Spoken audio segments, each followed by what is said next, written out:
Hey, welcome to This Mama's House. Today I'm going to be talking about how to prepare for a natural labor.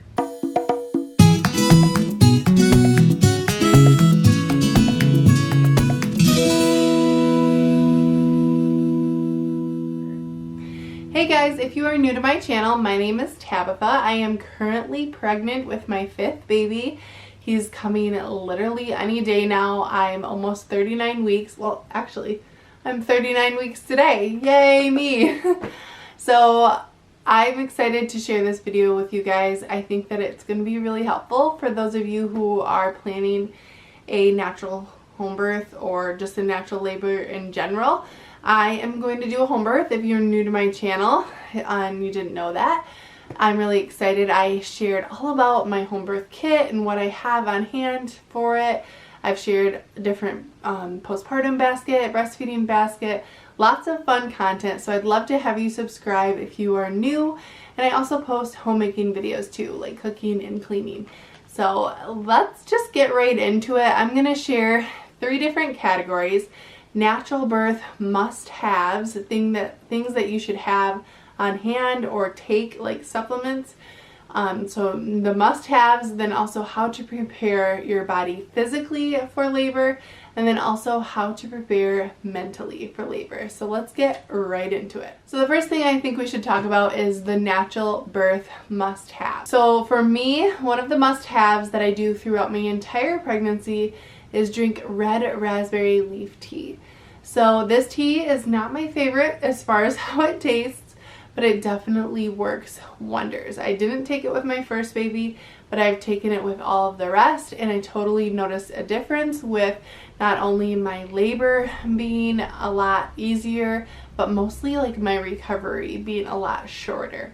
So what red raspberry leaf tea does is that it tones your uterus. It's a very good tea because it also has a lot of minerals in it, so you're actually getting health benefits like the vitamins and minerals from the tea, as well as like helping your uterus. So the way that I do it is in the first trimester, I will drink 1 cup a day that's brewed for like 2 to 5 minutes, just your regular cup of tea. In the second trimester, I will have 1 cup a day brewed for like 15 minutes.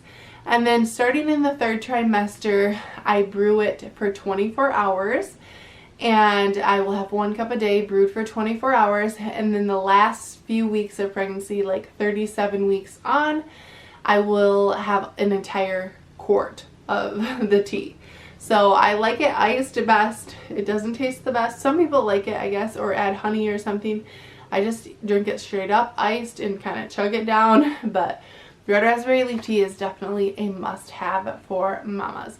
And it's even good to take postpartum as well because it helps your uterus contract down back to the normal size, and it helps to speed up the bleeding and end that a lot sooner. Another thing that I love to take in the last 3 weeks of pregnancy, 3 to 5 weeks, is Gentle Birth tincture.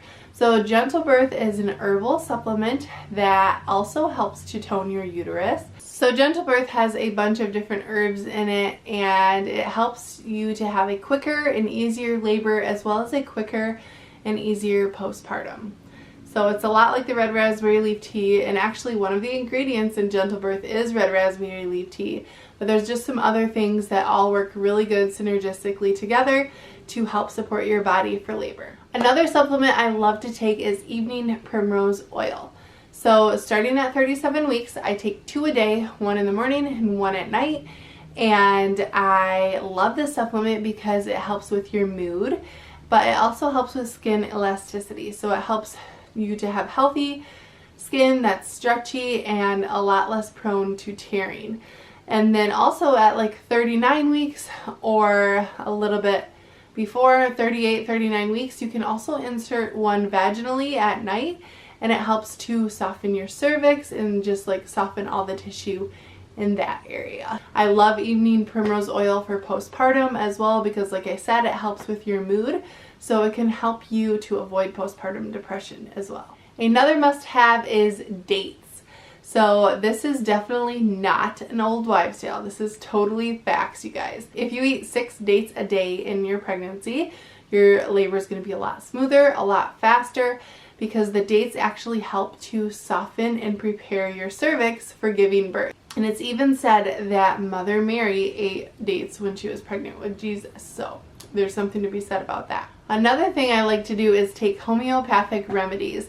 So I actually have a protocol of how I take the homeopathic remedies, and I will leave that in the description box if you want to follow that. But it starts at 37 weeks, and it's just different little remedies. If you're familiar with homeopathy or not, they're very, very safe and effective too. So some people that are actual homeopaths might frown upon taking a protocol because you're not paying attention to your actual like person, like the symptoms that you're having personally. And homeopathy is really based on symptoms very specific to a person's experience. But I do like taking the protocol, and I feel safe doing it. So that's what I like to do, and I feel like it's a must-have. And even just having the homeopathic kit available to you, you can look in the book and find a symptom that you're having and take that. If you don't want to do the protocol, you can use the homeopathy in labor or postpartum. So it's a very versatile kit, and some of the things in the kit you could use for other ailments too that don't have anything to do with birth. So I think it's a really good investment, and of course all these items will be linked below if you want to check them out for yourself or get them for your own birth. Another must-have for me is a birth ball. It just feels so good to sit on a birth ball. The counter pressure that it gives you is really, really nice. And of course you can do different exercises with the birth ball to prepare for labor. And it's actually good postpartum too, because sometimes the babies like to be comforted and bounced on the ball. It helps to soothe them.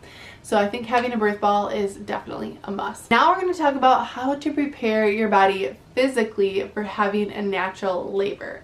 One of the biggest things that I've learned, I read about this in the Ina May childbirth. I don't even know exactly what the book is called now because I read it so long ago, but Ina May has a book and she totally recommends squats. I've seen this all over the place.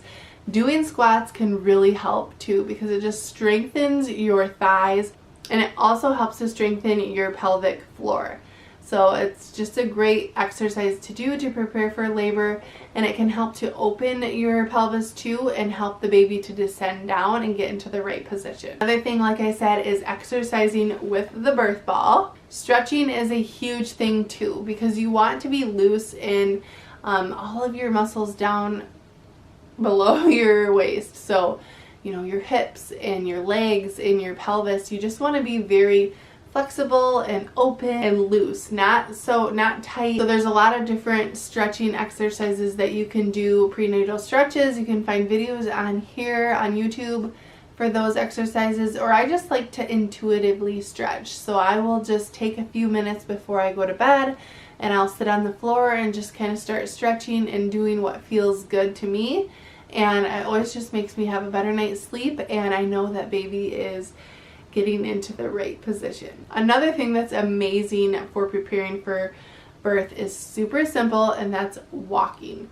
So I aim to take about 5,000 to 10,000 steps a day. I usually get in around 7,000 steps, but going on a walk or taking my dogs or my kids for a walk is just a great way to get exercise, to stay fit, but it also helps the swaying of your hips, helps the baby to get in the right position, and helps the baby to descend and put that pressure on your cervix so that you can open up. So 2 different techniques for getting your baby in the right position, if they aren't, is spinning babies as well as the Miles circuit. So there's websites about this that I'll leave down below. If you're having struggles with a baby that's not in the great position, you can check those out. The Miles circuit is so gentle, like it's just basically like different positions to lay in or hold while you're even able to take a nap. So the Miles circuit is probably the one I would recommend first, and then spinning babies is a little bit more intense. You kind of need a partner for some of the different stretches and techniques, but I've heard a lot of great testimonies for both of those for helping baby to get in the right position. And next I'm going to talk about how to prepare mentally to give birth. The number one thing I think you need to keep in mind is that birth is not an emergency. Birth is natural. There's millions of women that are giving birth all the time, and they've been doing it for how many thousands of years. It actually started to become a scary emergency hospital situation when TV came around, because they would enact a birth on TV and it would be this huge emotional scary thing with the mom screaming and all that and everybody rushing around. So I think that's really when it became more feared, whereas it's really not. It's really not fearful. Like, your body's just going to do what it needs to do. You don't really have to do much but kind of just hang in there.